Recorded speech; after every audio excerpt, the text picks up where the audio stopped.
Samedi 2 avril 2016, c'est l'heure de Magazine des Sports sur RCF. Mesdames et messieurs, bonjour et bienvenue. Après sa défaite 1-0 à Monastir et le match nul 0 partout à Lomé, le Togo compromet ses chances de qualification pour la phase finale de la Coupe d'Afrique des Nations 2017. Troisième avec 7 points, tout comme la Tunisie. Les éperviers feront le déplacement de Monrovia en juin avant de recevoir Djibouti à Lomé. Tout ceci donc pour les 2 derniers matchs de ces qualifications. Le match Togo-Tunisie, c'est un match à analyser dans cette émission avec nos confrères. La première partie de cette émission est consacrée à la 25e édition du Tour cycliste international du Togo, qui est d'ailleurs lancé officiellement hier à Lomé. Pour en parler justement sur ce plateau, nous avons invité le président de la Fédération togolaise de cyclisme, M. Anani Asiangbo. Bonjour, monsieur. Bonjour, Apolline. Comment vous allez? Ça va bien. Ça se passe bien à la veille de ce tour? Oui. On va voir toute l'organisation avec vous. Également sur ce plateau, le promoteur du Tour cycliste international du Togo, M. Francis Ducreux, qu'on a baptisé M. Kodjo. Bonjour, M. Francis. Bonjour, Apolline. Je vois que vous êtes en forme aujourd'hui. Ah, parce que vous êtes là. Merci. Et qu'on se prépare pour le tour. Tout à fait. Comment vous allez? Mais ça va bien. Le lancement, je le disais, le lancement hier de cette 25e édition du Tour cycliste international du Togo par la Fédération togolaise de football et le comité d'organisation. Attention, par la Fédération togolaise de cyclisme, merci M. Assongo, et le comité d'organisation de ce tour. Cette 25e édition est placée sous le parrainage du chef de l'État et se tiendra du 12 au 17 avril et va regrouper 10 pays. On voit tout ceci avec Disserama Kwaka. Face aux professionnels des médias, la Fédération togolaise de cyclisme FTC et le comité d'organisation du Tour cycliste international du Togo lancent officiellement la 25e édition de cette compétition. Une édition toute spéciale placée sous le parrainage du chef de l'État Faure Gnassingbé. Au-delà d'une compétition internationale, le Tour cycliste du Togo offre également l'opportunité aux cyclistes de découvrir le paysage togolais unique en son genre dans la sous-région ouest-africaine. Conscient de l'enjeu de ce tour, le promoteur de l'événement annonce une très belle participation. On va s'attendre d'abord à une très belle participation au niveau des équipes. On a quand même 10 pays qui vont être là, c'est très important pour l'épreuve. Et puis surtout, le dernier jour, nous allons avoir ce critérium sur la marina, où en même temps, je pense que les journalistes et tout, on va pouvoir faire voir les belles routes que nous avons au Togo. C'est très important, parce que le Tour du Togo sert également pour le tourisme, parce qu'on va quand même vers les populations. Donc je crois que ça va être un très beau tour. À cette 25e édition, les coureurs venus de 10 pays feront le Tour du Togo en 6 étapes. Et durant tout le parcours, toutes les dispositions sont prises pour assurer la sécurité des coureurs, à en croire les organisateurs. Pour les 6 étapes, notre première étape serait Lomé à Tapamé. Lomé à Tapamé, on le fera très tôt le matin. Et arrivé à Tapamé, vers l'après-midi, il y en aura un transbordement. Et le transbordement va nous amener à Sokore immédiatement. La deuxième étape, ça serait dans la journée de mercredi, et qui sera une étape de 73 km, Sokore-Kara. C'est ça la deuxième étape. La troisième étape serait une étape sur Kabou-Chamba. Kabou-Chamba, après Kabou-Chamba, il y en aura Nyamasila-Ngotchen, qui serait la quatrième étape. La cinquième étape serait Kebe, Dani Ngigbe. Et la dernière étape serait un circuit fermé à Lomé. Ce lancement du 25e Tour cycliste international du Togo a été l'occasion pour le comité d'organisation de présenter les maillots qui seront arborés par les cyclistes. Particulièrement pour cette année, le Togo participe à la compétition avec une seule équipe de 8 coureurs et va porter le maillot bleu de Togo Cellulaire, l'un des grands sponsors de l'événement. Et pour la Fédération togolaise de cyclisme, les coureurs togolais sont en bonne posture pour remporter ne serait-ce une étape des 6. Nous évoluons avec une seule équipe cette année, mais néanmoins c'est une équipe qui s'est bien préparée puisqu'on a fait un mois de mise au vert à Gbatopé après les tests de sélection. Donc ils ont beaucoup travaillé. On peut compter sur ces jeunes pour au moins une étape sur cette 25e édition. Le décor étant planté pour cette compétition internationale, la première étape sera courue le 12 avril prochain et concerne Lomé-Atapamé. Voilà donc le lancement officiel de cette 25e édition du Tour cycliste international du Togo. Et comme je vous ai déjà présenté nos invités, on va s'intéresser à tout ce qui se tourne autour de cette 25e édition, M. Anani Asiongbo. Cette année, le Togo est présent avec une équipe de 8 coureurs. Innovation ou contrainte? Bon,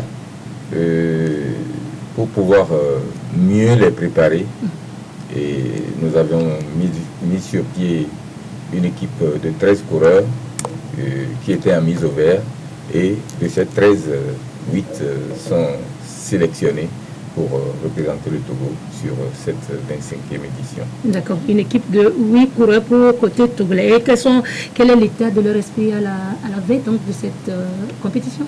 Bon, ils ont bien travaillé à la mise au vert, donc ils sont confiants. Donc on attend le jour J pour voir ce dont ils sont capables. C'est le jeu qu'on va les évaluer. Monsieur Francis Ducreux, 25e édition du Tour international de Lomé, du Tour cycliste. On va dire c'est rentré un peu dans les habitudes des Togolais, dans les habitudes des partenaires. Mais à quoi va-t-on s'attendre à cette 25e édition? Quelque chose de très important malgré tout, parce que c'est 25 ans. Je voudrais rappeler quand même que ce tour à l'époque a été créé par feu le général Gnassingbé Yadema, et donc c'est quand même très fort. Et ensuite, maintenant, nous avons une nouvelle fois la chance que ce tour soit placé sous le très haut patronage de son Excellence, M. Faure Gnassingbé, président de la République togolaise. Il vous a reçu? Non, pas encore. D'accord. Pas encore, mais j'espère. Mais néanmoins, on sait qu'il est très sportif, qu'il fait du vélo. Et s'il est là, je pense qu'il viendra, c'est ce qui a été annoncé. Nous l'espérons, parce que 25 ans, c'est quand même important, surtout qu'il y a de très belles équipes qui viennent. Mais je voudrais dire aussi, tous ceux qui travaillent autour de ce tour, c'est très important. C'est une fédération qui maintenant est soudée, avec un président, avec le vice-président, le député honorable Gagou, et les autres membres de la fédération. C'est la raison pour laquelle le tour va bien se dérouler, les coureurs vont marcher. Mais une personne qu'il faut quand même, je dirais, qui a fait beaucoup et qui fait beaucoup pour le sport, c'est M. Guy Lorenzo, notre ministre de tutelle, ministre des Sports. Lui, je l'ai rencontré, il est très ouvert au vélo, il connaît très très bien le vélo, puisqu'il a vécu aussi en France. J'ai discuté longuement avec, et il est prêt à faire un effort particulier, parce que c'est le seul sport qui va vers les gens, c'est le seul sport qui peut vivre avec la publicité. Il n'y a pas d'entrée payante, il n'y a pas de vélodrome pour l'instant, nous espérons qu'il y en aura un jour. Donc ce tour l'innovation, si on peut dire, l'innovation, parce qu'on demande chaque année quelles sont les innovations. Mais l'innovation, la première des choses, c'est que sur les étapes que vous avez rappelées tout à l'heure dans le commentaire, oui. Alors, nous avons enlevé une étape à cause du calendrier de l'UCI, l'Union cycliste internationale, nous oblige, on ne peut pas faire plus de 6 étapes tant qu'on n'est pas au calendrier de l'UCI. Et le calendrier de l'UCI, c'est une histoire qui reviendrait à 40 millions en plus, parce qu'il y a des contrôles antidopage, il y a tout ça, il y a les prix qu'il faut réaugmenter, et pour l'instant, c'est un petit peu difficile au niveau des partenaires. Alors, l'innovation, pour moi c'est une innovation, c'est de faire ce circuit autour de la marina directement, c'est-à-dire les gens qui vont être là, vont pouvoir reconnaître les coureurs, les apprécier quand ils vont faire 10 tours, donc on reconnaîtra les Togolais, le maillot jaune, le maillot vert, tout ça, c'est très important, et ce qui fait que la popularité, elle va venir là. Dans d'autres tours, vous voyez par exemple le Tour d'Italie, Tour de Belgique, Tour de France, les dernières étapes se font dans les capitales avec un critérium. Par exemple, je vais vous donner un exemple. Nous allons arriver à Tchamba. À Tchamba, nous le faisons chaque année. Les gens sont massés là depuis 8 heures le matin pour arriver à midi au plein soleil. Et qu'est-ce qui va arriver? Il va simplement arriver les coureurs, ils n'ont reconnu personne. Et c'est ça, si vous voulez, maintenant dans beaucoup de tours, nous tâchons de mettre des critériums. C'est quand même des courses importantes, puisqu'il va y avoir... Dans chaque ville, au niveau de la chute? Pas partout, mais... mais dans certaines villes, par exemple à Atapamé, vous pouvez faire un critérium, là? Non, il faut trouver les routes, on ne peut pas faire non plus que cela. Il y a quand même les gens sur la route, parce que le tour qui se déplace, il y a du monde à l'arrivée. Mais quand vous voyez dans tous ces villages traversés, les gens qui sont sur le bord de la route et qui jettent de l'eau aux coureurs, qui les encouragent, c'est ça la beauté du tour. Il y a un monde fou partout, dès l'instant que nous sortons de la capitale. Parce que la capitale, tout est axé ici. Vous savez, Je vois même quand on fait la plage, on n'a pas le monde qu'on devrait avoir. On doit avoir à peu près 10 000 personnes, mais il devrait y avoir beaucoup plus. D'accord. On va que cette année aussi, comme vous l'avez dit, c'est seulement une étape qui a été enlevée. Ça résiste. Vous avez parlé de contrôle antidopage. Est-ce que les coureurs qui viennent pour ce tour, il y a un contrôle qui se fait pour voir s'ils partent du même pied? De toute façon, le président le sait, dans les règlements, on doit mettre une étiquette à l'arrivée, prévenir les coureurs qu'il peut y avoir un contrôle inopiné, parce que on n'est pas l'UCI, mais on est à la CAT, la Confédération africaine de cyclisme, on a des comptes à rendre. Il y a Laurent Bezeau qui est là, qui est consultant pour l'Union cycliste internationale, donc tout ça, c'est arrivé, hein. Dans toutes ces courses, on peut arriver au dernier moment et faire des contrôles chez les coureurs, donc on est à l'abri de... Le comité olympique qui ont même des commissaires à ce sujet, peuvent envoyer un médecin sur place, un médecin qui va faire des contrôles. D'accord, contrôle sur place, d'accord. Voilà. Sur place, vous l'avez dit.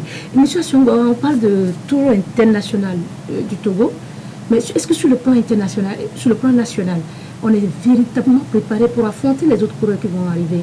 Vous avez parlé d'un mois de mise au vert. Est-ce que c'est suffisant aujourd'hui? Bon, on n'a pas assez de compétition, mais néanmoins, on n'est pas resté les bras croisés. En décembre, nous avions fait une course, le dernier dimanche, une course qui a été financée par le président du Comité national olympique togolais et sa société Navitrans. Donc après, en janvier, nous avions fait 2 tests pour pouvoir détecter les coureurs qui doivent représenter le Togo sur cette 25e édition. Et après les 2 tests, ils sont partis en mise au vert. Et quand l'équipe était en mise au vert, il y a un qui était parti au championnat continental au Maroc, le champion du Togo, qui est revenu rejoindre les siens à la mise au vert. D'accord. On s'est dit qu'aujourd'hui, ils sont prêts pour affronter les autres équipes qui seront là. Ils sont prêts pour affronter les autres. D'accord.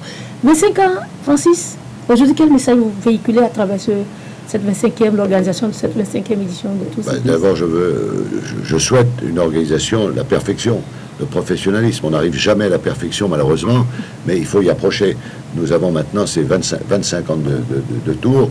Pour moi, vous savez, le plus grand tour en Afrique, il faut le reconnaître, c'est le Burkina qui a été la locomotive. Il a 29 ans, celui-ci en a 25. Pour moi, c'est les 2 plus belles organisations depuis que je suis sur les tours que j'ai pu créer. Je voudrais revenir, si vous le permettez, sur ce qu'a dit le président sur l'entraînement.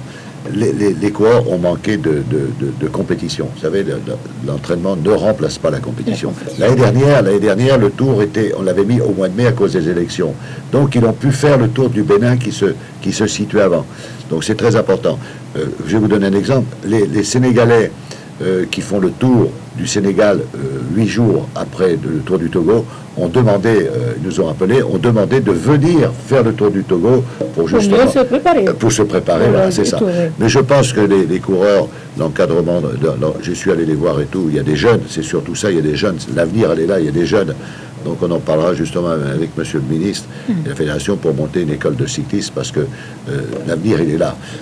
Ensuite, je dirais que ce tour ne peut que marcher de par, si vous voulez, il n'y a pas d'événement sans médias. Et vous me permettrez quand même, en dehors de cela, de remercier monsieur le président directeur général de LCF, monsieur Pascal Bodjouna, qui nous permet évidemment de passer, sans oublier le directeur de la chaîne, qui est monsieur Luc Abaki, que j'ai vu tout à l'heure, et bien sûr le directeur des programmes, qui lui peut couper à tout moment, Kodjovi Anekouji, qui est là. Donc il faut remercier tout ça. D'accord. On va revenir vers la fin pour remercier justement ses partenaires. Mais on va s'intéresser donc à l'organisation de ce tour. 25 ans, on l'a dit. Monsieur Assongo, aujourd'hui, on a l'impression que ça devient comme un reflet. Il n'y a pas de moyens, on n'a pas pu se préparer véritablement. Les coureurs togolais n'ont pas de matériel adéquat. Bref, il y a des problèmes autour de cette équipe togolaise pour justement les cyclistes, ces coureurs. Mais on se demande pourquoi les engager tout le temps. Quand on sait que déjà il y a longtemps qu'on a gagné, ne serait-ce une étape, c'est difficile. Oui, pourquoi vous les engagez chaque année? Mais le problème est que c'est une institution. On ne peut pas arrêter le Tour du Togo parce que le Togo... Non, mais pourquoi vous engagez les coureurs togolais quand vous savez que c'est déjà un problème qu'on ne peut pas gagner une étape? Mais on ne peut pas organiser le Tour du Togo pour uniquement les pays invités. Mais c'est toujours eux qui enlèvent les étapes, qui enlèvent le bouquet final. Il faut que le Togo participe parce que donc on fait figuration. L'homme ne finit jamais d'apprendre. Puisque nous avons une équipe qui est très jeune maintenant et qui dans les années à venir peut gagner le tour. Parce que nous avons des jeunes qui étaient partis en stage de formation et qui sont revenus. D'accord. Aujourd'hui, quand vous dites que vous parlez de ces jeunes coureurs, quels sont vos espoirs justement au niveau de cette équipe togolaise? Bon, nous avons Raouf Akanga, le champion du Togo 2015. Qui a été récemment au Maroc.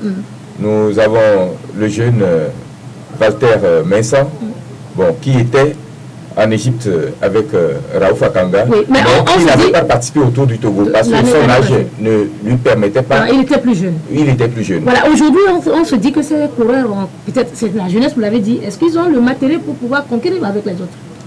Bon. Courir avec les autres. Il faut s'habituer avec son matériel pour aller à un vélo avec des pédales lourdes, on va faire comment? Non. Alors que les autres...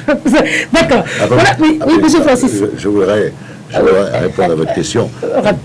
On ne peut pas faire un tour du Togo sans les Togolais. Vous pensez que les gens vont se déplacer pour voir les étrangers simplement courir? Ça n'existe pas. Puisque notre espoir, c'est de voir gagner une étape. Mais là, Francis, on a dit, vous êtes le promoteur. Le matériel, il a parlé fort justement.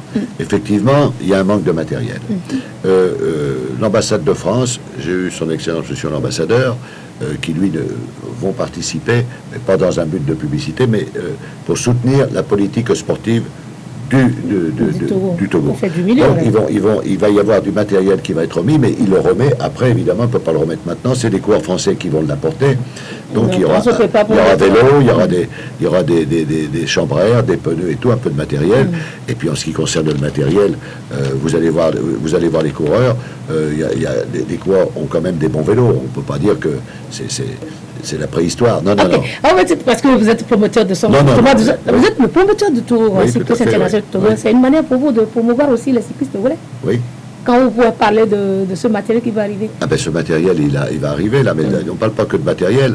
On parle, il y a d'autres choses que j'apporte à la fédération depuis de nombreuses années. Sinon, il y a longtemps que le partenariat il aurait été terminé. On m'aurait pas gardé 25 ans. Hein. Donc, non, je fais beaucoup d'efforts, il peut vous le dire. Alors, on va profiter pour savoir, 25 ans après, quel bilan vous faites de ce Tour du Togo? Pour moi, je vous l'ai dit, je le répète ouvertement sur votre chaîne, le Tour du Togo en organisation est, je dirais, aussi bien après le Tour... Voilà, il vient après le Tour du Burkina. Les autres tours... Mais on ne peut pas les comparer. Allez pas comparer la Missa Bongo. La Missa Bongo, je suis contre le professionnalisme. Quand on va là, c'est 1,5 milliard CFA. Vous savez ce que c'est? Parce que c'est 2 milliards. C'est récemment ce qu'on a dit au Gabon, non? Non, c'est donc tu vas aller pratiquement à 2 milliards. 1,5 milliard. Il y a 100 millions de prix CFA. Et vous comprenez combien pour organiser ce Tour du Togo? 90 millions. Voilà, on en est là. 90 millions. Pour organiser, oui. Chaque année? Non, vous n'avez pas compris. Vous me demandez le budget du Tour. Est-ce que vous revoyez le budget en hausse chaque année? On a perdu des clients cette année. Pourquoi? Il y a des gens qui sont... la conjoncture, il y a des sociétés qui ne viennent pas. Vous avez par exemple, je dirais, je ne vais pas citer... ça veut dire qu'aujourd'hui, M. Francis, vous avez 90 millions pour organiser ce Tour du Togo? Évidemment, mais il faut les trouver. Alors vous avez là-dedans tout un tas d'échanges marchandises, hein, quand vous avez, mais c'est de l'argent. Je vais vous dire, par exemple, vous avez l'hôtel Sarakawa, il nous donne des chambres, c'est quand même énorme. Vous avez l'Ibis, c'est pareil. Après, vous avez l'assurance qui participe, on fait des efforts. Il y a des nouvelles banques, mais c'est des petits budgets. Air France, c'est des billets. D'accord. Voilà, on va revenir plus loin. Monsieur Assongo, on va s'intéresser à vous. Et pour l'équipe togolaise, hein, aujourd'hui, on se dit, c'est une équipe de 8 joueurs, de 8 coureurs, et on est à la veille donc, de cette compétition. Quel langage, quel discours vous tenez avec vos coureurs? Bon, ils se sont bien entraînés.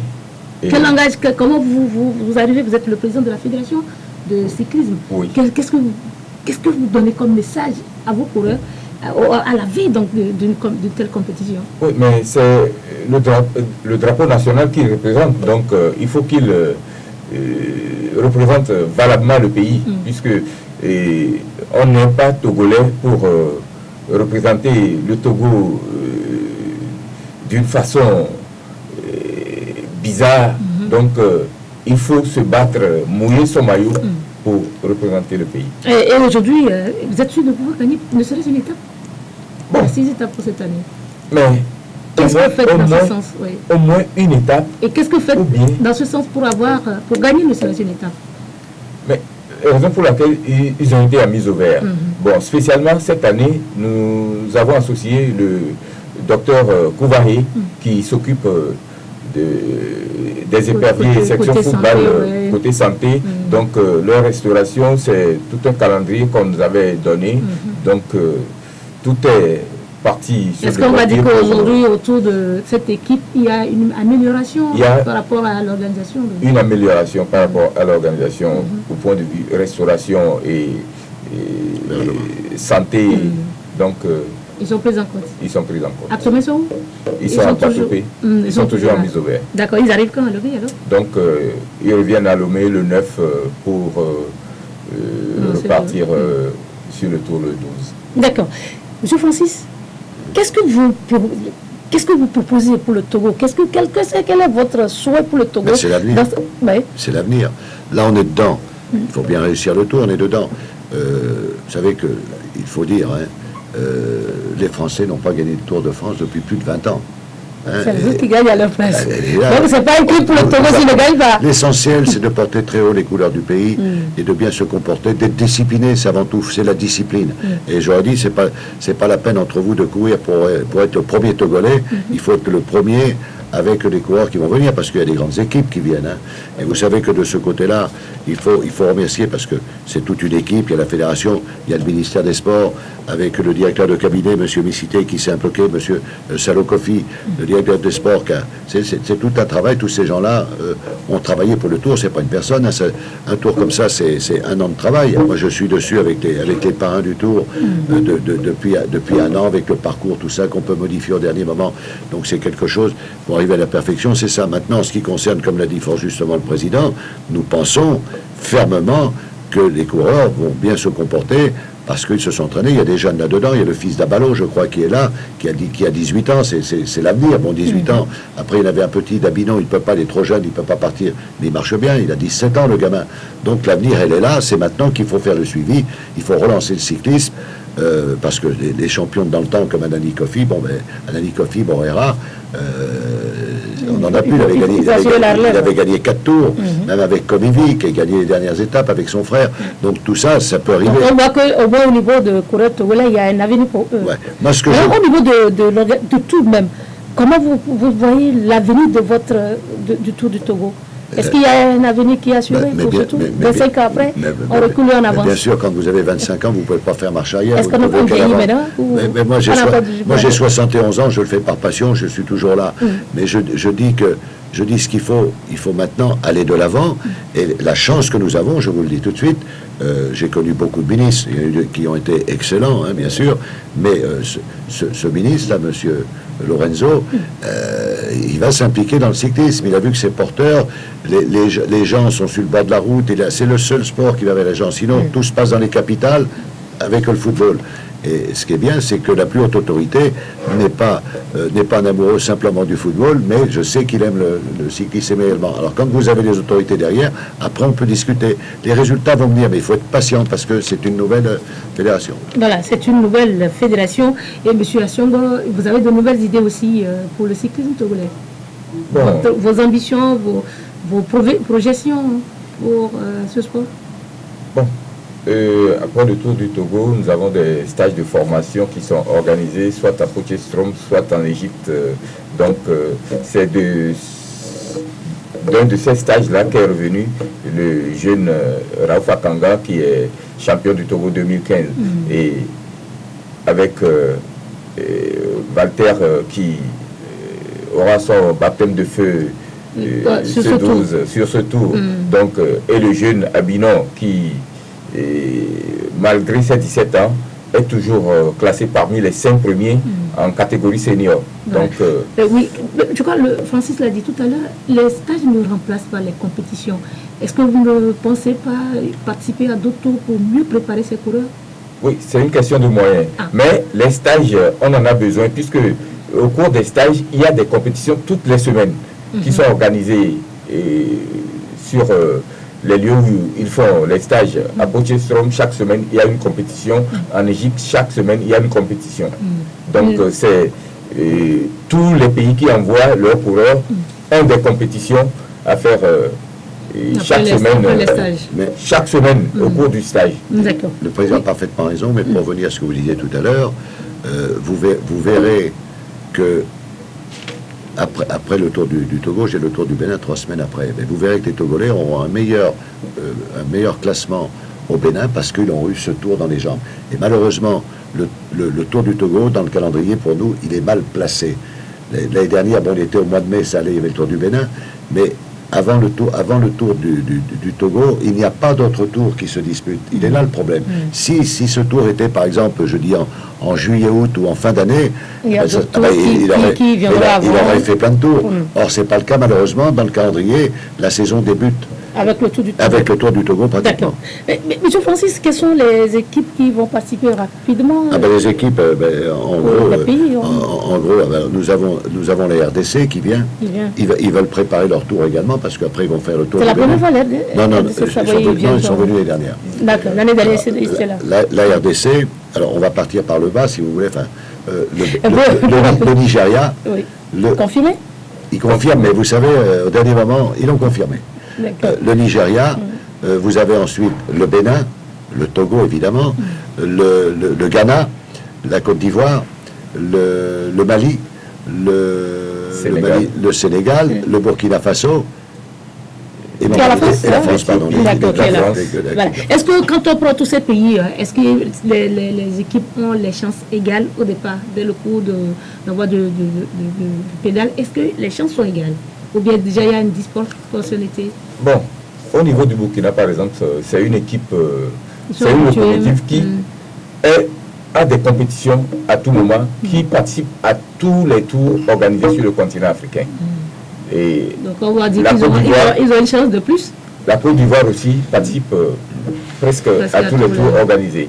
Et la RDC, bon, ils viennent de commencer le cyclisme, mais ils étaient en stage de formation à Potchefstroom. Ils avaient passé 6 mois en Afrique du Sud et c'est à partir de là qu'ils étaient venus au Tour du Togo. Après le Tour du Togo, bon, ils sont partis au Tour du Sénégal. Après, ils ont participé au Tour du Bénin. On va dire que c'est l'équipe qui est encore de la RDC. D'accord. Monsieur Francis, on tire.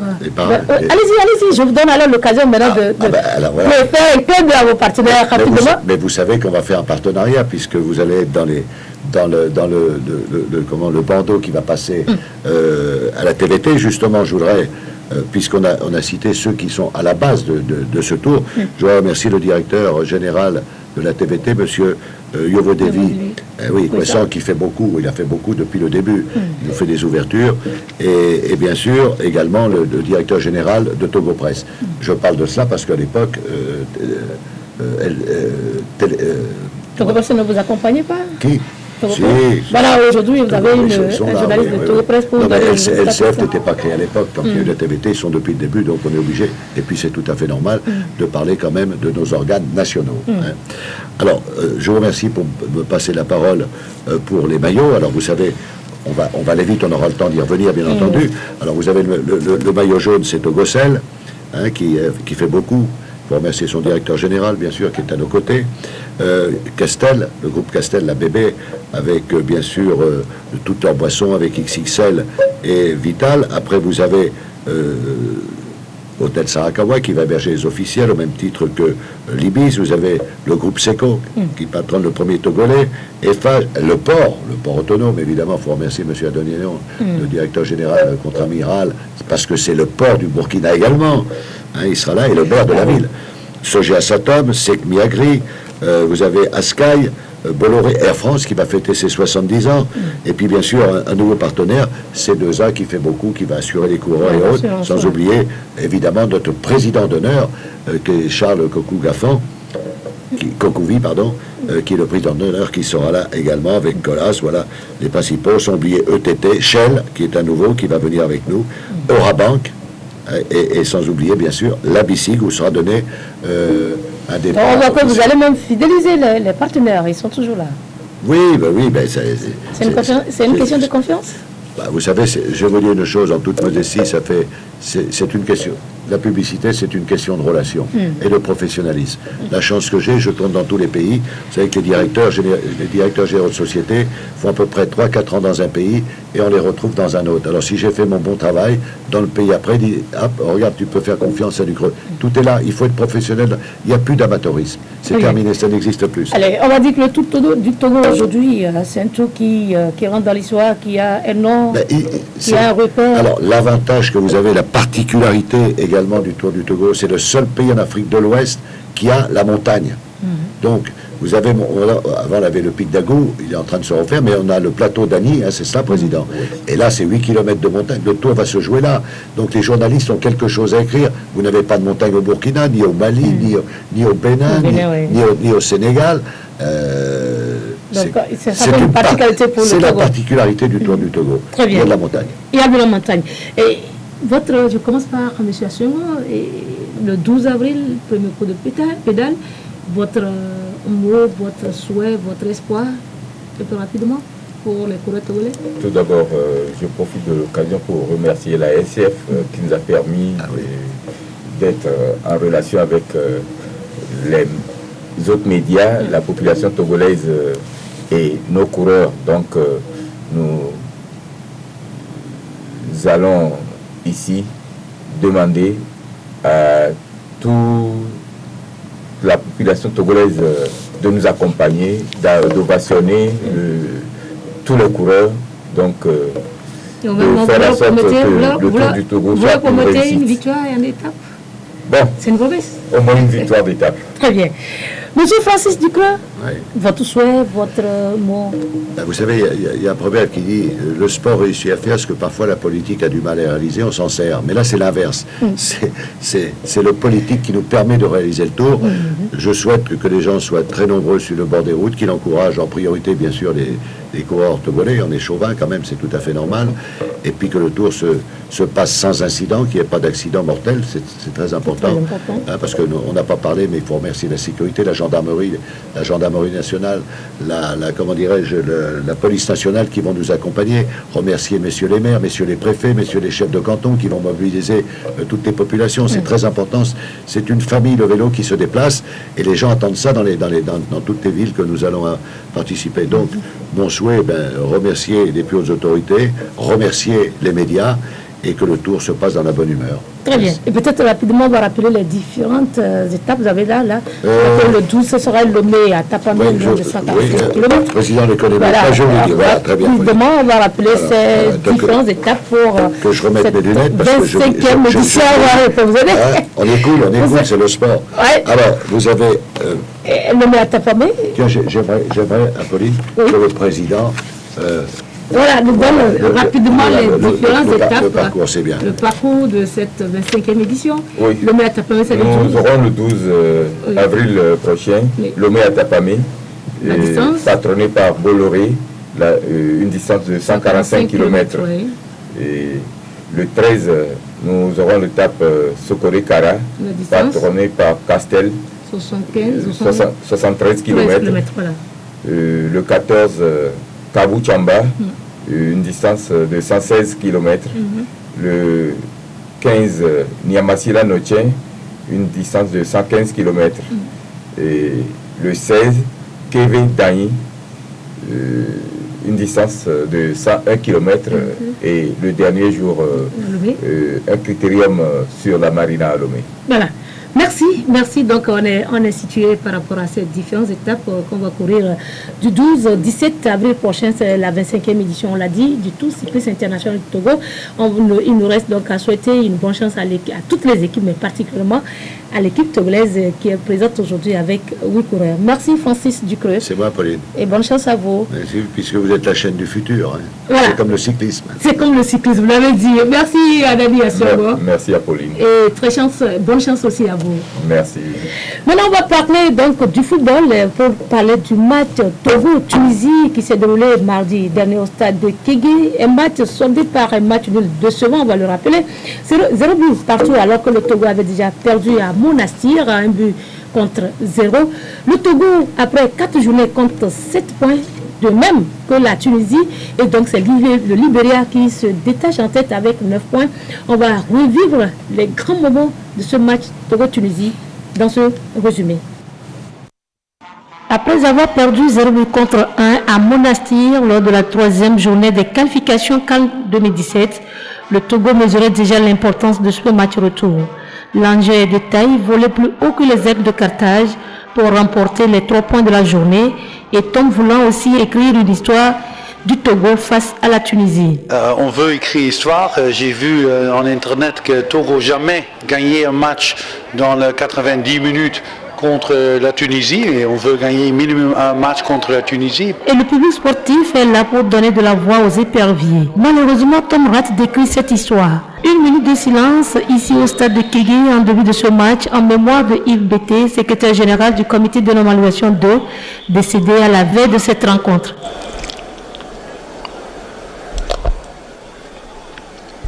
في وسط الدفاع سيرج أكابكو وأورو كوريكو في وسط الميدان الدفاعي ألكسي روما وساتو فريد. Ce match contre la Tunisie, qualifié de tous les espoirs où la victoire des éperviers est impérative, s'est finalement soldé par un match nul décevant de 0 but partout. Malgré le début de la rencontre équilibrée après un moment d'observation des deux équipes. Après ce round d'observation, la partie s'intensifie et les joueurs mettent du rythme. Première occasion côté togolais, trouvé dans la surface par De Séville, Adebayo se tourne mais sa frappe est contrée par Ben Youssef. Les éperviers s'installent dans le match et procèdent en contre alors que les Aigles du Carthage essaient de jouer au ballon. 20e minute, lancé par Atakora Lalaoule, Géhi envoie une frappe mais le gardien Matulti repousse. Les Tunisiens dominent la partie mais ne parviennent pas à ouvrir le score. Les éperviers s'installent aussi, servis. Dans la profondeur, Atakora croise son tir. Matulti s'interpose une nouvelle fois. Atakora. Juste avant la fin de la première partie, la balle transversale sauve l'équipe tunisienne de la tête de Cheikh Emmanuel. La mi-temps intervient sur le score de parité 0 but partout. De retour des vestiaires, le coach du Togo, Tom Saint-Fit, fait entrer Elifou Lakwete à la place de Zato Farid, déjà épuisé en première partie. Et comme toujours, les éperviers gèrent mal cette seconde période. Akashi a failli profiter de cette passe en retrait. Heureusement, Cédric Messan a bien anticipé. Encore un changement côté togolais. De Séville cède sa place à Serge Gapé. Une réorganisation offensive pour les éperviers, avec aussi l'entrée en jeu de Jonathan Haïté. La Tunisie procède aussi au changement. Anachi prend la place de Larbi. À la 78e minute, sur ce coup de pied arrêté, le but est refusé côté togolais pour position de hors-jeu. Les minutes s'égrènent, mais pas de but. Ce match de la 4e journée entre le Togo et la Tunisie est une rencontre sans grand rythme. Les deux équipes ne sont pas parvenues à trouver les failles et ont eu du mal à se créer des occasions franches jusqu'à la fin des 90 minutes. Ce match nul 0-0 semble satisfaire le coach Henri Kasberzak. Je pense qu'ils ont bien mérité et félicité. Pour raison tout simple, c'est qu'ils ont, comme j'ai expliqué, fourni un match plein. On n'a jamais fermé les jeux. On est toujours présent dans la récupération du ballon et dans les jeux avec les ballons. C'est pour cette raison on était satisfait. Et c'est tout le contraire pour les éperviers du Togo. Non, ça ne nous satisfait pas. On voulait absolument la victoire aujourd'hui. Malheureusement, voilà, on n'a pas concrétisé nos occasions. Il ne nous a pas manqué grand-chose, mais voilà, il aurait fallu un petit but pour pouvoir nous libérer. Voilà, on s'est battu jusqu'au bout, mais on est forcément un peu déçus. Avant les deux matchs, on a dit clairement on veut gagner un des deux matchs, on a besoin de 3 points. Quand on a gagné, on a besoin d'un point contre Libéria, 3 contre Djibouti, il pourrait être 100% numéro 1 dans le groupe. On a joué comme une équipe, mais 0-0, c'est comme une défaite pour nous aujourd'hui. Après ce match, 0 but partout, le Togo compromet ses chances de qualification pour la CAN au Gabon 2017.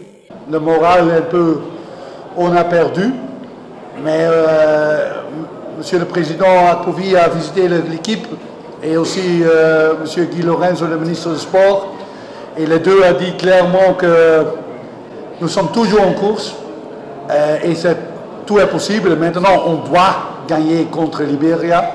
et on doit gagner contre Djibouti pour qualifier. Les éperviers se déplaceront à Monrovia en juin prochain avant de recevoir le Djibouti à Lomé en septembre pour la dernière journée de ces qualifications. Voilà donc le résumé de ce match Togo-Tunisie disputé mardi dernier au stade de Kégué. Pour en parler, je vous disais, on est rejoint sur ce plateau par deux confrères. À ma droite, il n'est plus à présenter, on va le dire, Prosper a beaucoup dit. Prosper l'Allemand. Bonjour Prosper. Bonjour Apolline, bonjour à tous les amis télésportifs. Merci pour la présence. Ah oui, c'est un plaisir d'être toujours ensemble. Voilà. Et à ma gauche, Junior Capo Ayivi. Junior, bienvenue. Merci donc à LCF, merci à Apolline, merci donc aux téléspectateurs. Voilà. On va parler donc de ce match Togo-Tunisie, match soldé par match nul, 0 but partout, alors que le Togo avait déjà perdu à Monastir, 1 but à 0, on le rappelle. Et Prosper, après avoir suivi ce match, quelle analyse vous faites d'une manière générale de cette rencontre Togo-Tunisie? D'abord, la toute première appréhension, c'est que les Tunisiens semblent avoir à l'idée rencontrer une foudre de guerre et malheureusement ils ont rencontré des pieds nickelés le mardi dernier au stade de Kégué.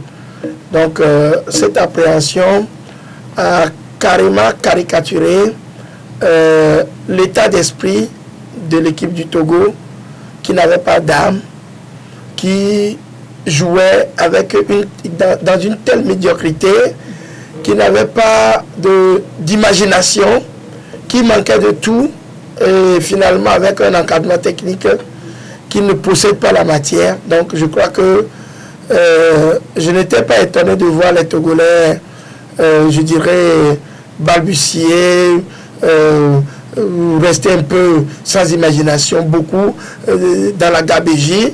Donc on n'a rien retiré de ce match.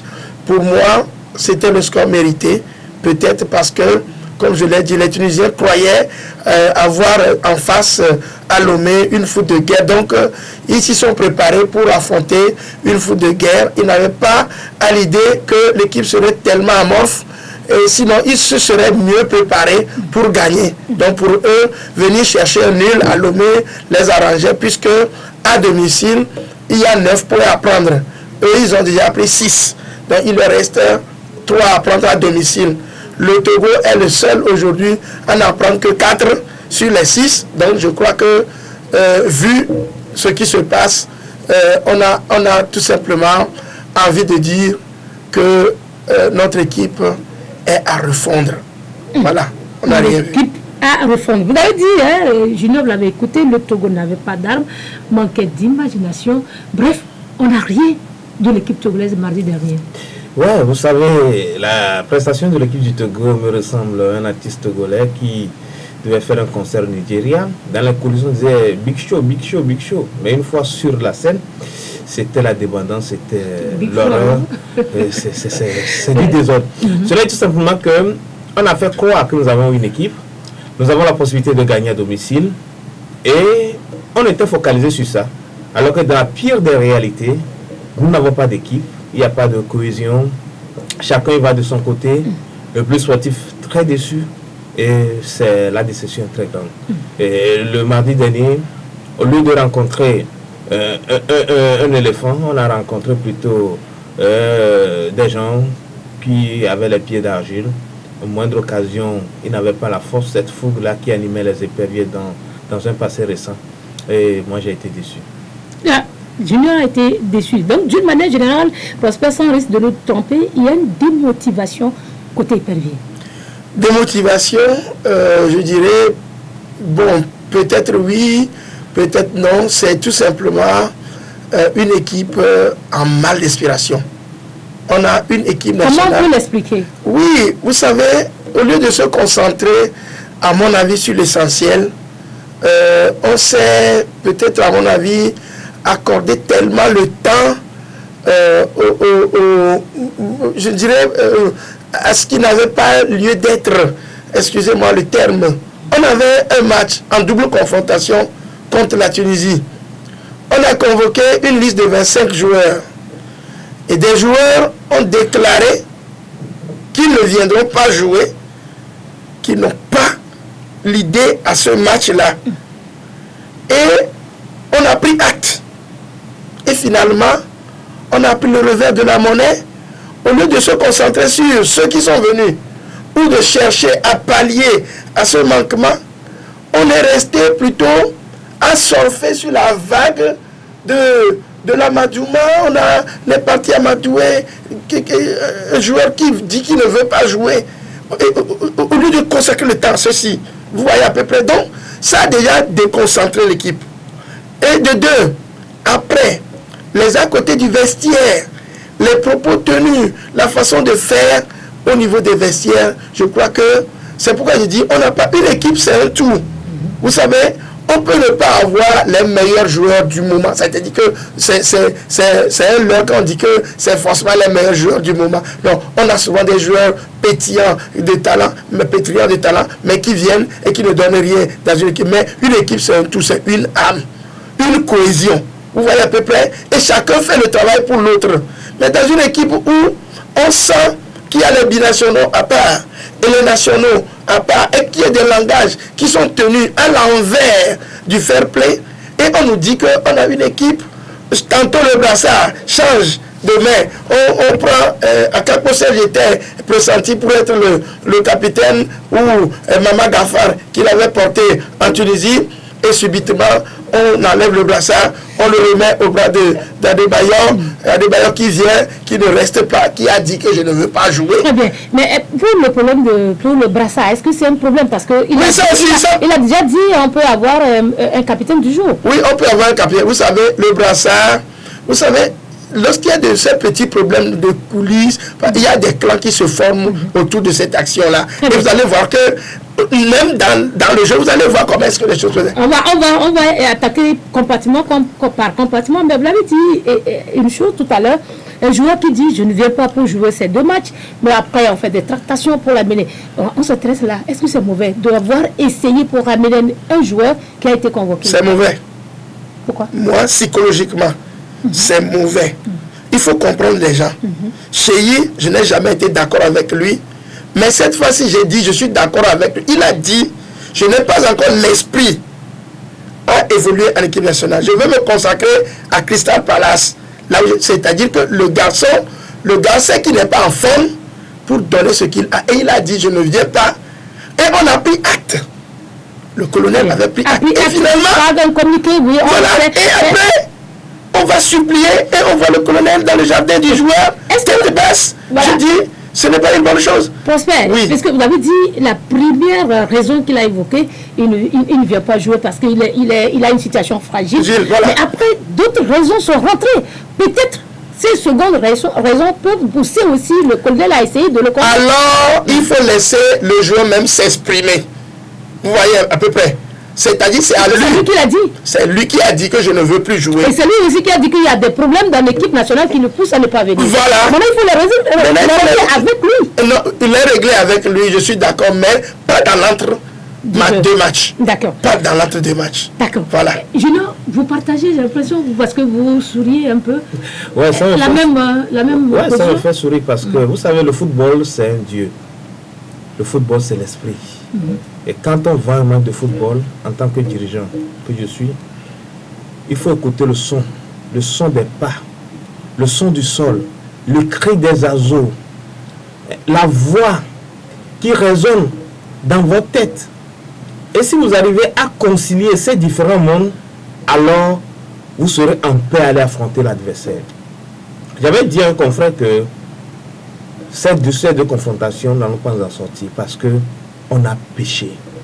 Parce qu'on a péché parce que lorsque quelqu'un dit qu'il n'est pas prêt pour venir disputer un match, on ne le force pas. On se contente de cette déclaration et on fait avec ce qu'on a sous la main. Parce que le football, c'est l'esprit. Quand vous dites quelque chose, que quand ça sort, ça résonne de par le monde.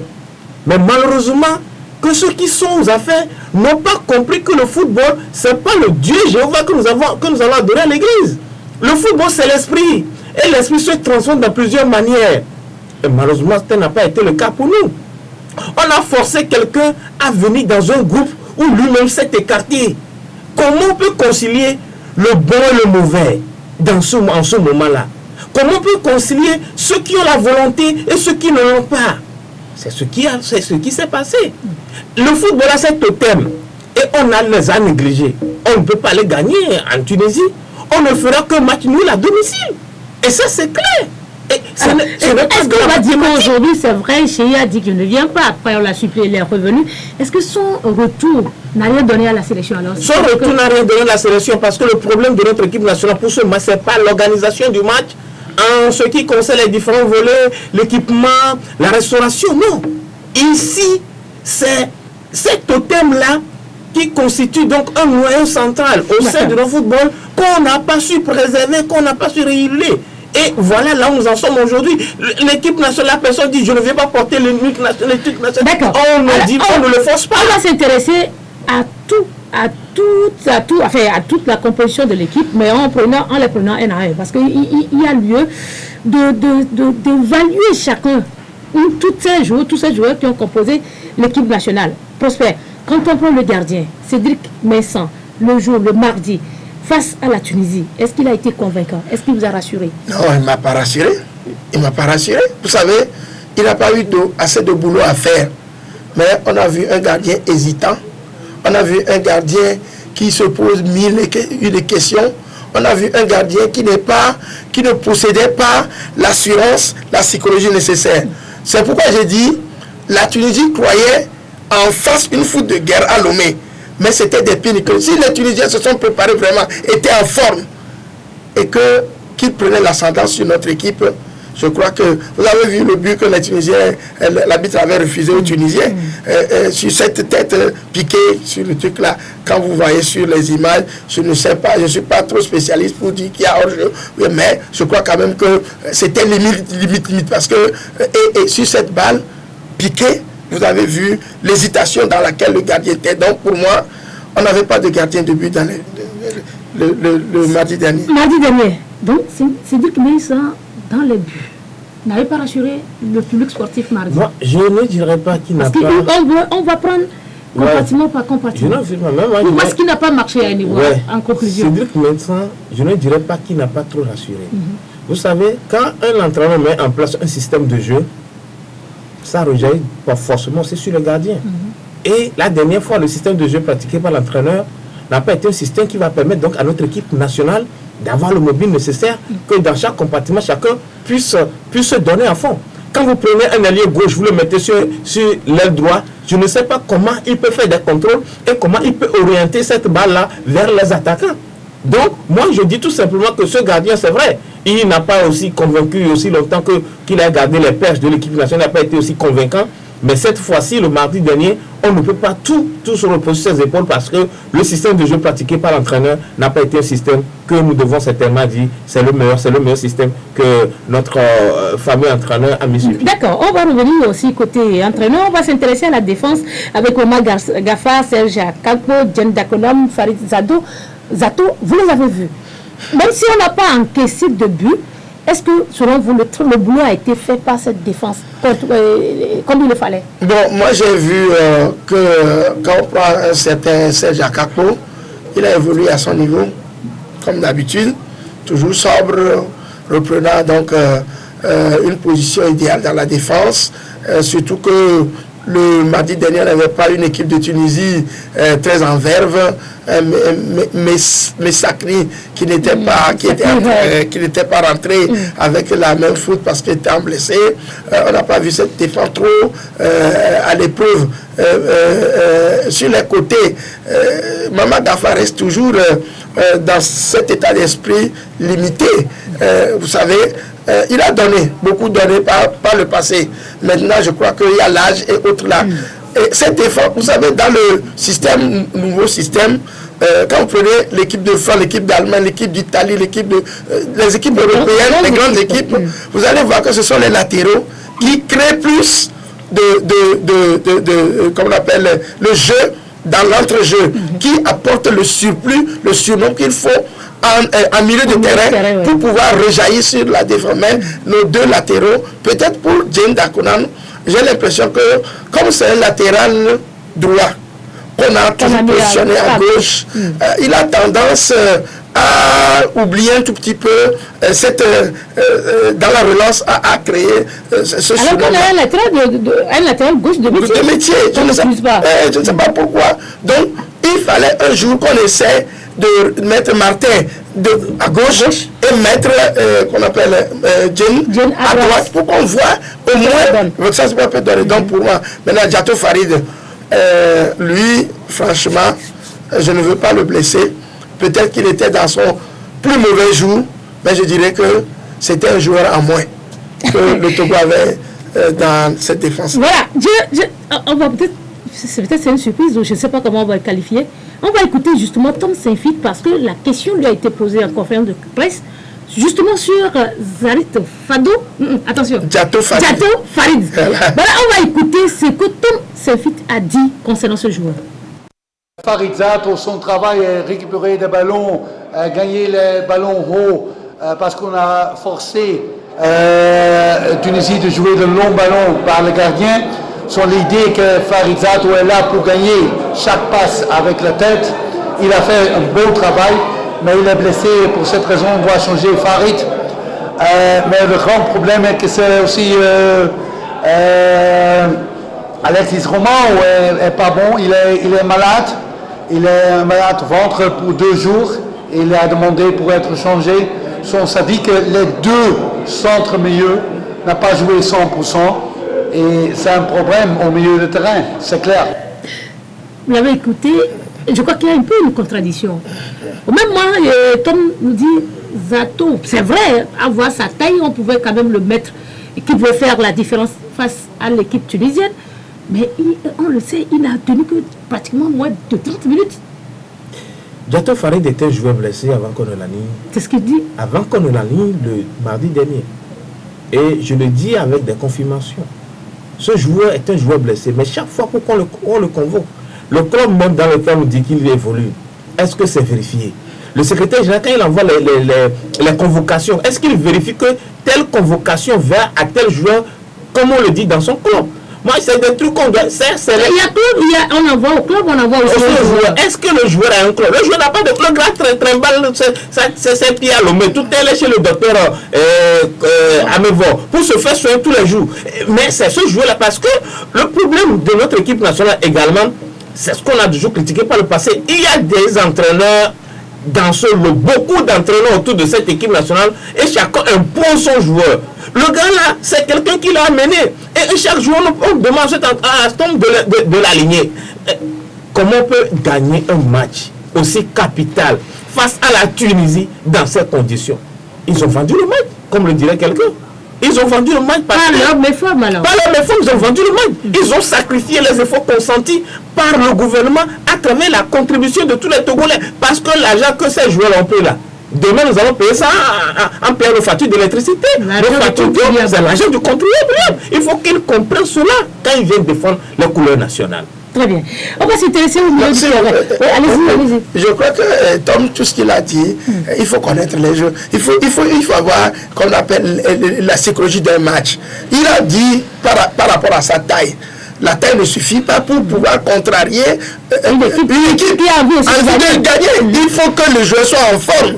Maintenant, on ne peut pas parce qu'il a 2 mètres de hauteur, le mettre devant, planté devant les attaquants tunisiens. Je crois que cet entraîneur-là, voilà, c'est un leurre. Voilà, on va aussi revenir sur la responsabilité de l'entraîneur Tom dans cette défaite où, on va le dire parce que le match nous l'a nommé, c'est synonyme de défaite. On va s'intéresser au milieu du terrain, Alexis Roman, Mathieu de Séville et les autres. On a vu Mathieu, il a dit tout à l'heure qu'il était malade de maux de ventre 2 jours, mais on a gagné dans ce match. C'est une monumentale, quoi. Terrible. Vous savez, c'est pourquoi je dis, vous savez, être entraîneur, être une équipe nationale, et Julien vient de le dire, c'est un tout. Il faut avoir l'esprit de cohésion. Et on n'a pas besoin forcément des meilleurs joueurs, moi je le dis, pour composer une équipe nationale. Mais c'est des joueurs en forme. On peut avoir un joueur très technique, fort, mais qui ne soit pas en forme et qui ne réponde pas aux exigences d'un match. Mais un joueur moyen qui est en forme peut répondre à des exigences d'un match de football de haut niveau. On jouait contre la Tunisie et la Tunisie joue un football professionnel. il a des joueurs capés qui sont là devant nous et on met des joueurs malades devant eux parce que Romain a un nom, parce que Dosevi a un nom. Je crois quand même qu'on ne joue pas avec les noms. Il fallait à ce moment savoir avec une équipe concentrée, des joueurs qui ont la volonté de jouer, parce qu'il arrive parfois où l'encadrement technique, vu les problèmes, les tout petits problèmes qu'il y a, demande même aux joueurs celui qui a la volonté de jouer. Et on le place sur le terrain parce qu'il a la volonté de le faire. Donc, le milieu de terrain était complètement noyé.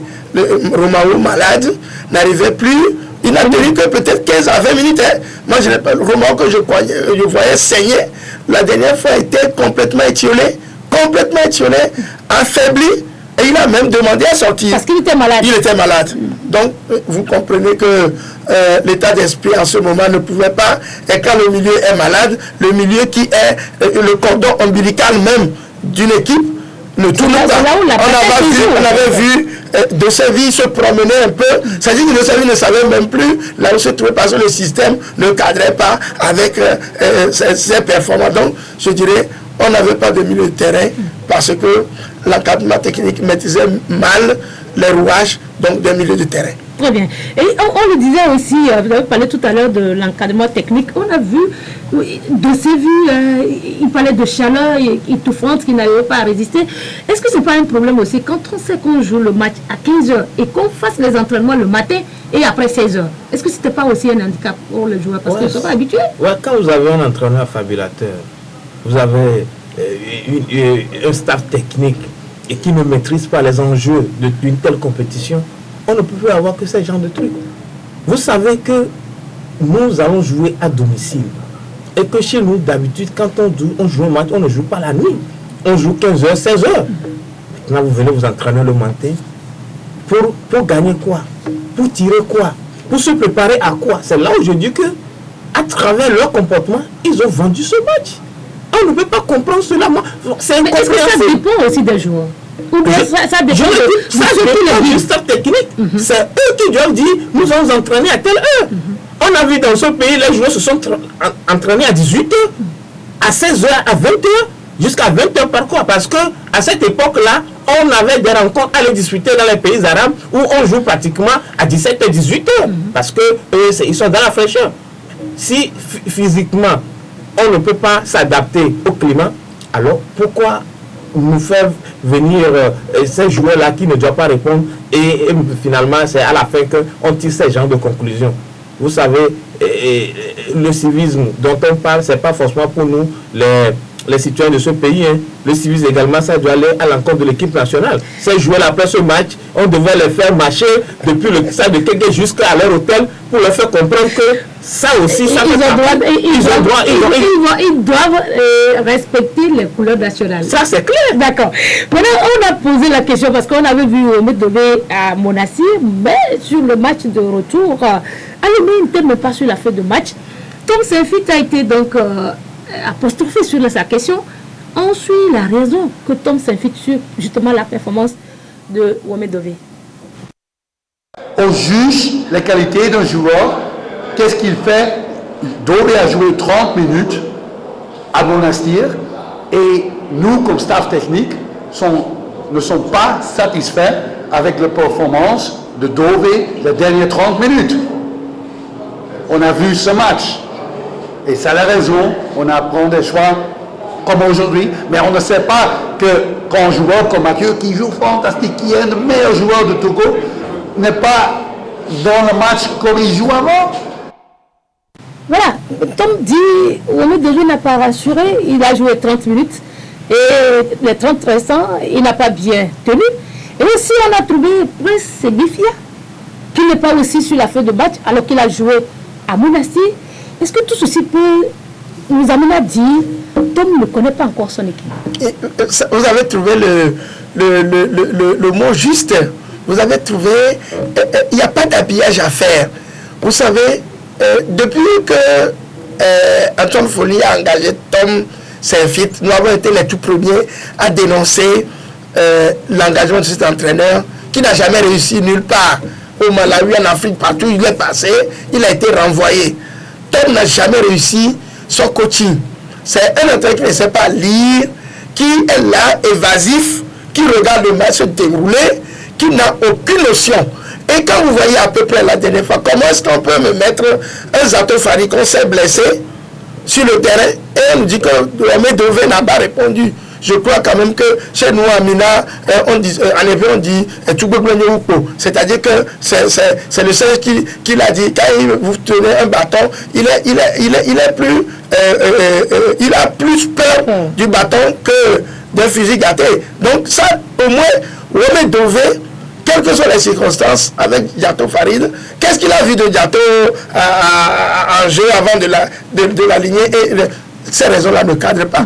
C'est dire que Tom n'a pas la quintessence d'un coach. Il n'a rien vu sur le match de Monastir. Il n'a pas fait les analyses qu'il faut. Maintenant, je ne sais pas ce que font les autres aussi, à Ballot Doucet et les autres aussi dans le staff technique. Moi, je croyais que peut-être qu'eux, ils doivent le réveiller. S'il y a un problème, il faut qu'ils nous le disent. Mais maintenant, on arrive, on a joué avec une équipe et on vient changer carrément cette équipe-là. On met une autre sur 4 jours. Je ne comprends pas. Donc, c'est dit tout simplement qu'il n'y avait pas de raison à donner.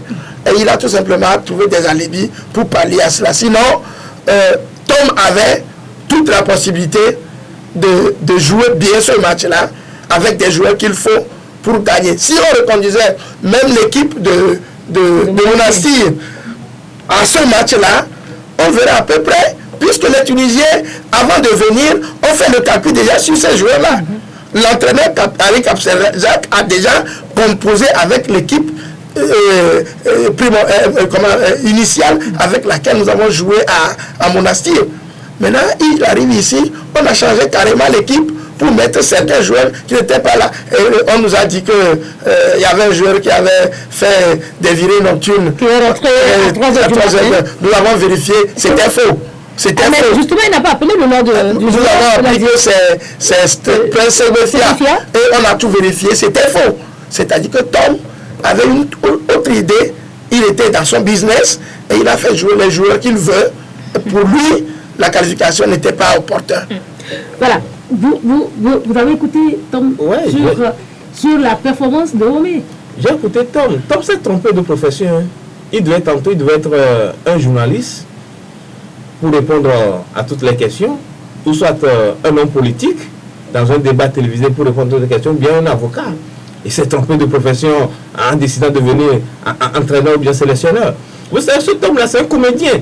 Comment, si vous comprenez bien, vous connaissez bien vos joueurs, comment on peut m'expliquer que quelqu'un n'a tenu que 30 minutes sur 90 minutes et au match retour, on ne peut pas l'aligner parce que il n'est même pas sur la feuille de match. Je ne peux pas comprendre cela. C'est un peu l'entraîneur, ça. Ce n'est pas un entraîneur, c'est un affabulateur. Ce monsieur-là, je dirais, c'est plus qu'un comédien. Est-ce que ça explique aussi qu'il n'a pas eu à jouer les matchs amicaux, donc il n'a pas eu à faire la rotation? Quel match amicaux dont on parle? L'équipe type. Aujourd'hui, moi, aujourd'hui, yeux fermés, je peux faire une équipe. Parce que peut-être vous avez connu ce joueur. Vous avez vu comment ce monsieur ne veut pas connaître ce joueur. On ne peut pas me dire que Tom, quand il est à Lomé, ça fait 2 jours. Tom est à Lomé, ça fait un bout de temps. Au moins, il a une idée sur ces joueurs qui évoluent réellement dans leur club à l'extérieur. Si ce monsieur n'est pas dans ce business, où il veut aligner certains joueurs, parce que peut-être il y a des retours par rapport à la sélection. Moi, je ne veux pas on n'a pas quand même la preuve de ce qu'on avance. C'est comment ça se fait, c'est ristine sur les joueurs. Mais nous, on analyse le match pour savoir qu'est-ce qui n'a pas marché, pour que ces mêmes erreurs ne reviennent pas. On va s'attaquer au niveau de l'attaque. L'attaque, on va dire peut-être comme on n'a pas de but, donc l'attaque a été muette. L'attaque a été muette. Pourquoi? Si vous n'avez pas de milieu, quand les alliés ne se comprennent pas, comment il peut orienter les ballons vers les attaquants? Mais là où c'est déplorable, on dira forcément que c'est parce que Cheyi Adebayo a voulu coûte que coûte jouer ce match, on l'a aligné, n'a pas marqué de but.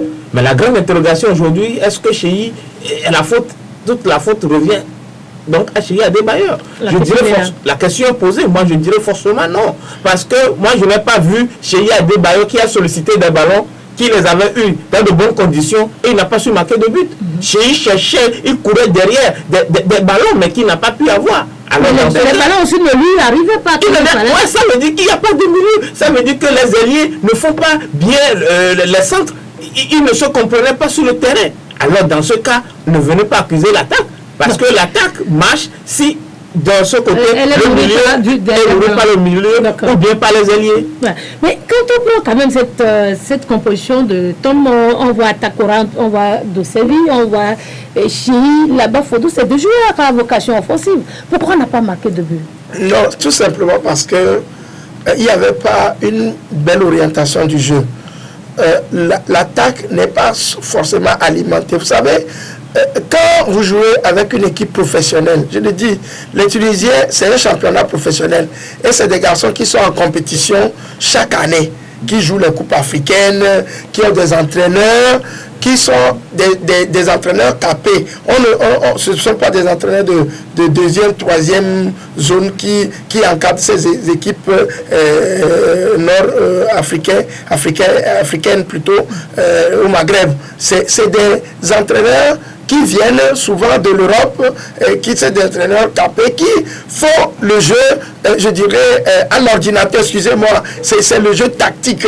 Donc, quand Henri Kapuzaka a compris que le milieu de terrain togolais n'était pas étouffé, n'avait pas de vision de jeu, il a tout simplement bloqué. Vous voyez à peu près, donc ce qui fait que Tom s'infiltre, croyant que lorsqu'on a 10 attaquants sur l'aire de jeu, on peut marquer beaucoup de buts, a tout simplement, excusez-moi le terme, naïvement, envoyer des attaquants remplaçant les milieux de terrain et envoyer des attaquants sur le terrain. Les attaquants sur le terrain, vous savez, ce sont des défenseurs en moins. Vous comprenez? Les attaquants sur le terrain, c'est des défenseurs en moins. Et les milieux de terrain sur le terrain apportent de l'influx au jeu. Lorsque Romao, qui distille les balles, n'est pas là. Lorsque Mathieu Dosevi... Voilà, diminué par ça aussi, c'est des alibis. Moi, je ne veux pas compter avec ça. Les Tunisiens, eux qui vivent dans la fraîcheur là-bas, ils n'ont pas parlé de chaleur, de Séville ne parle de chaleur. Non, je ne veux pas prendre ça comme agent comptable. Maintenant, lorsque ces gens-là étaient diminués, maintenant, on repositionne mon ami Atakura là en milieu de terrain pour apporter l'influx vers l'attaque. Je dis, il n'y avait pas d'attaque. Les joueurs qui étaient là, Fodo là-bas et les autres étaient tout simplement dans le vide. On les a versés dans l'inconnu. Vous voyez à peu près. Donc, il faut que quelqu'un amène la balle pour repositionner les attaquants.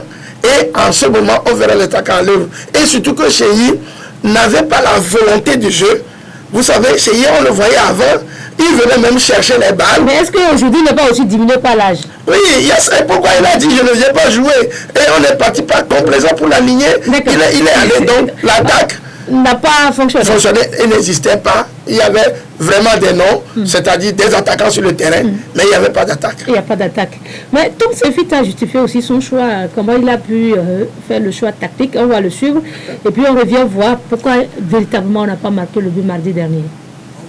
On a joué là-bas 5-4-1 parce que Tunisie joue normalement 4-3-3, les 3 au milieu de terrain centralisé, les 3 en attaque centralisée et latéral gauche qui vient de faire des attaques. On a joué 5-4-1 là-bas pour un match nul naturellement. Ici on joue à domicile, on veut gagner. On a joué 4-4-2 avec peut-être un rôle libre pour De Séville qui peut rentrer de côté gauche au centre comme numéro 10 et Jenny qui peut faire l'attaque comme latéral gauche avec 2 attaquants, un attaquant qui est fort pour garder le ballon et un attaquant qui peut courir comme Fodo là-bas qui peut courir dans l'espace et qui peut faire un bon travail et qui aussi joué 30 minutes très bien à Monastir. C'est la raison on a choisi cette équipe pour commencer. Voilà, Tom dit on avait joué à l'extérieur 4-5-1, à domicile il faut jouer 4-4-2, donc il a mis Fodo là-bas et Cheyi en attaque, mais on a vu quand même quand il a dit Fodo bien bousculer, courir, tenir physiquement, mais le but n'est pas arrivé. À ce moment on se dit est-ce que ça manque d'expérience aux côtés de Fodolaba? Est-ce que c'est manque d'expérience? Oui, vous savez, les clubs, jouer en club... Alors qu'on a vu Marc, beaucoup de buts de l'autre côté de l'hospital. Jouer en club est forcément différent de l'état d'esprit de l'équipe nationale. Vous savez, en équipe nationale, les buteurs sont déjà inspirés. Vous voyez à peu près, vous savez, lorsqu'on prend un garçon comme Cristiano Ronaldo, ce sont eux sur lesquels nous misons aujourd'hui. Des garçons comme Messi, des garçons comme Neymar ou Suarez ou Thomas Müller ou Mandzukic, c'est des gens, même le Gabonais d'aujourd'hui, c'est quand ils vont marquer, ils sont sûrs de moi. Ils savent que le moment est arrivé pour que je marque. C'est de l'inspiration. Vous voyez à peu près. Là-bas, Fodo n'a pas encore l'expérience. Il a la capacité physique. Il peut sur la défense. Maintenant, il faut composer avec un joueur d'expérience qui est Adebayor. Mais comme Adebayor n'est pas en état de forme, en état d'esprit, il était mal inspiré. Je crois quand même que cela n'a pas permis de faire le travail. Maintenant, si pour certains entraîneurs, on met d'abord un joueur de camp qui peut bousculer la défense adverse et fatiguer cette défense-là avant de mettre un joueur d'expérience. Bon, maintenant, je crois que la combinaison que nous avons faite, c'était de mettre beaucoup d'entrain dans l'entrejeu, mais qu'on n'avait pas de milieu de terrain qui pouvait distiller parce que carrément il arrivait à des moments où les attaquants bien pris sur le fait laissent libre cours au milieu de terrain de créer. Lorsque une équipe aligne un 4-3-3 comme les Tunisiens le font, c'est qu'ils ont des inspirations offensives. Vous voyez à peu près. Donc si l'équipe a une inspiration offensive et que vous changez en 4-4-2, je crois quand même qu'il manque un peu de compréhension par rapport à ce système de jeu. Pourquoi on a joué à 4-5-1 et on vient changer parce qu'on est à domicile? Pas forcément parce qu'on est à domicile, on peut toujours gagner. Vous voyez à peu près. Je crois que l'intention quand même de Tom n'était pas mauvaise. Mais en attaque, quand on a vu Chéi et Lamba Fodo, on s'est dit à un moment, Chéi jouait plus avec Jonathan Haïté. Aujourd'hui, c'est Lamba Fodo qui est là. C'est un homme expérimenté, c'est vrai, on l'a dit. Mais lui aussi, on a l'impression à un moment qu'il a été trop poli parce que quand il a les balles, il veut toujours envoyer vers Chéi. Oh, Chéi a été ceinturé par 2 ou 3 Tunisiens. C'est ça aussi, ça n'a pas marché. Vous voulez qu'il fasse quoi? Il peut oser, par exemple, peut-être. En attaque, c'est la cohésion, c'est la compréhension, c'est l'inspiration. Chéi et Là-bas, Fodo se sont entraînés combien de fois pour qu'on puisse parler de complicité, de l'automatisme? Non, il n'y en avait pas. Mais vous voulez qu'il garde les ballons? Vous voulez que lui-même cherche à anticiper pour que demain on dise que c'est de ça qu'il n'a pas joué le grand frère. C'est parce qu'on n'a pas marqué beaucoup de buts? Non. Moi, je ne suis pas d'accord. La faute à l'entraîneur. C'est pas parce qu'on joue tel système à l'extérieur que forcément domicile, on doit pratiquer tel système. C'est quel entraîneur ça? Même... D'accord. C'est difficile. Mais c'est incompréhensible. Voilà. Ce qu'il dit, en fait, son idée, c'était de marquer les buts. Et donc, il a pratiqué ce système de jeu 4-4-2. Donc, pensant qu'au moins, on peut évoluer aussi en 3-5-2. Dans un système de jeu, la valeur du système de jeu répond lorsque ce système-là a été réussi, est vraiment réussi sur le terrain. Lorsque vous n'avez pas un meneur de jeu, vous savez, dans une équipe, quand on a un meneur de jeu, c'est lui qui est l'inspirateur de jeu.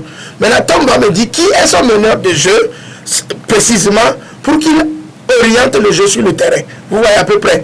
Donc, avoir l'idée d'être offensif à la maison, c'est vrai, on peut peut-être imaginer des trucs comme ça contre des équipes de seconde zone. On jouait une équipe de Djibouti ou une équipe peut-être du Niger qu'on pouvait penser maintenant à Monastir.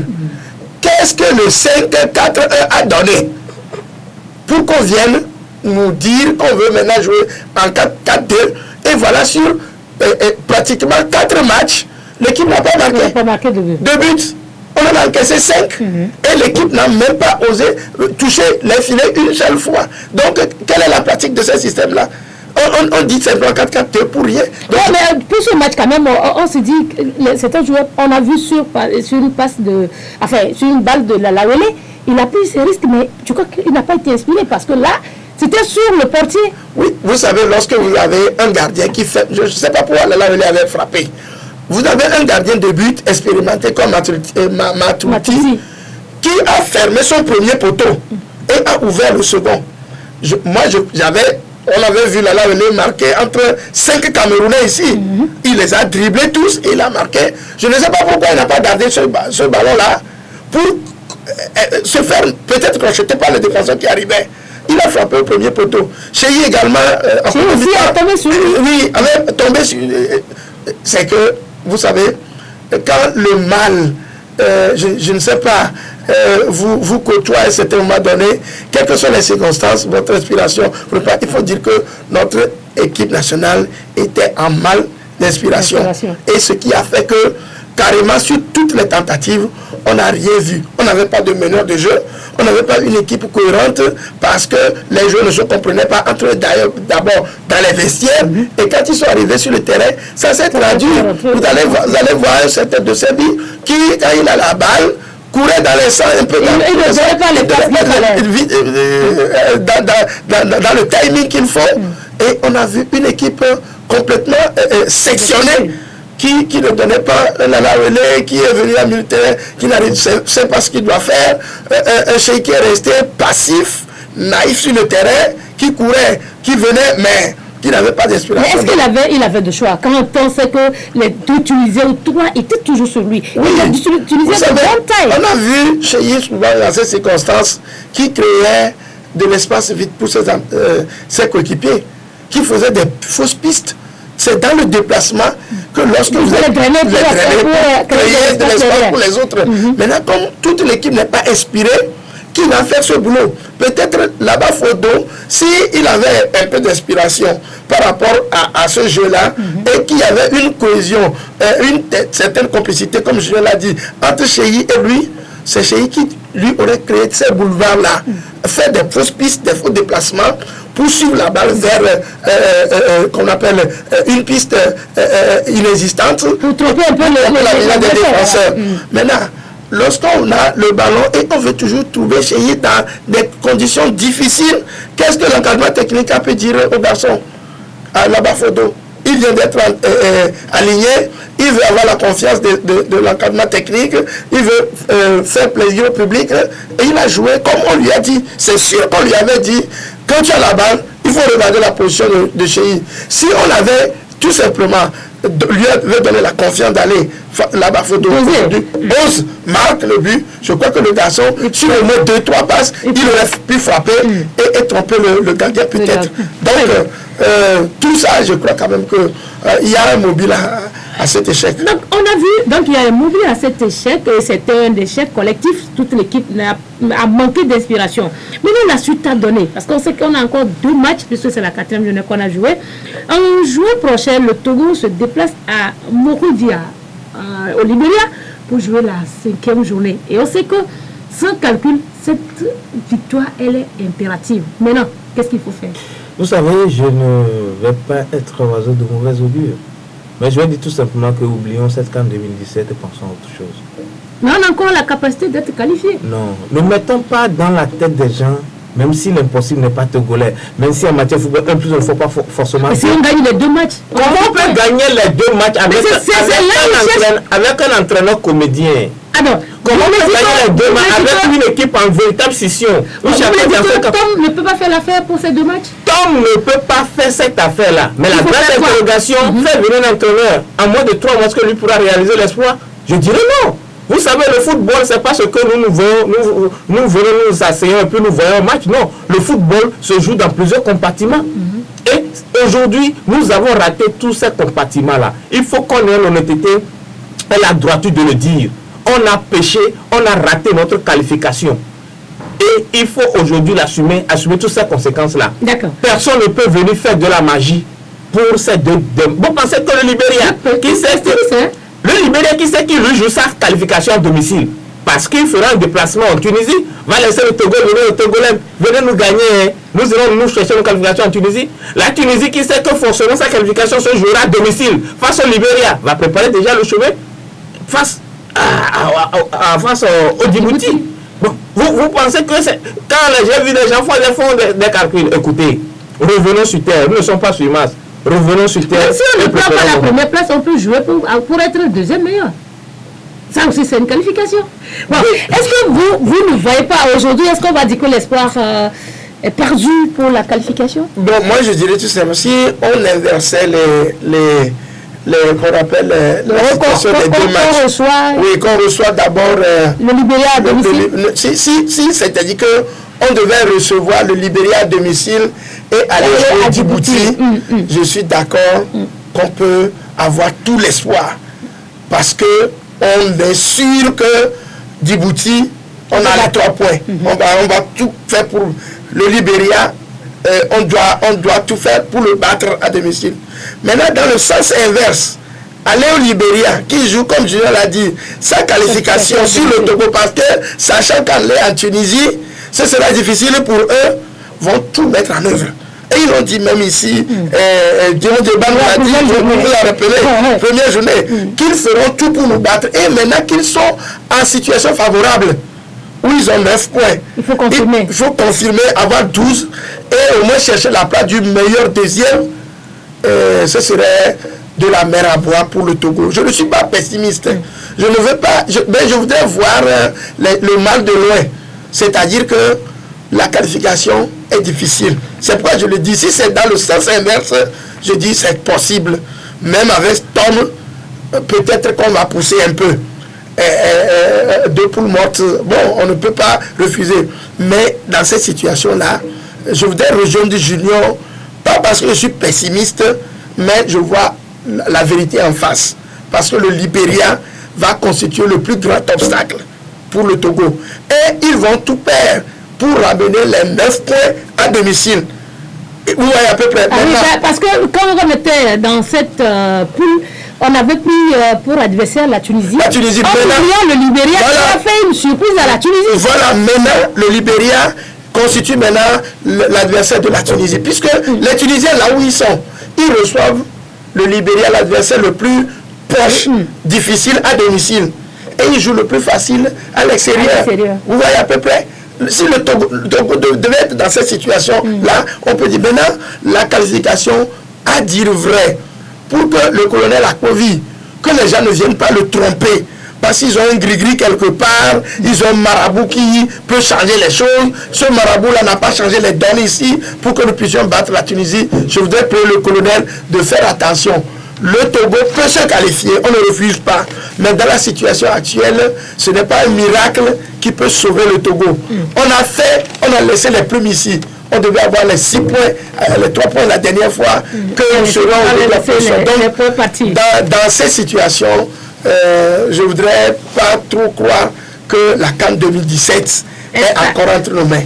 Allez, donc ça voudrait dire que c'est compliqué pour le Togo pour aller donc à cette CAN au Gabon. Mais bon, comme l'a dit Junior aussi, vous savez, Jésus, l'homme de miracle, mais aussi la croix n'a pas pu faire de miracle.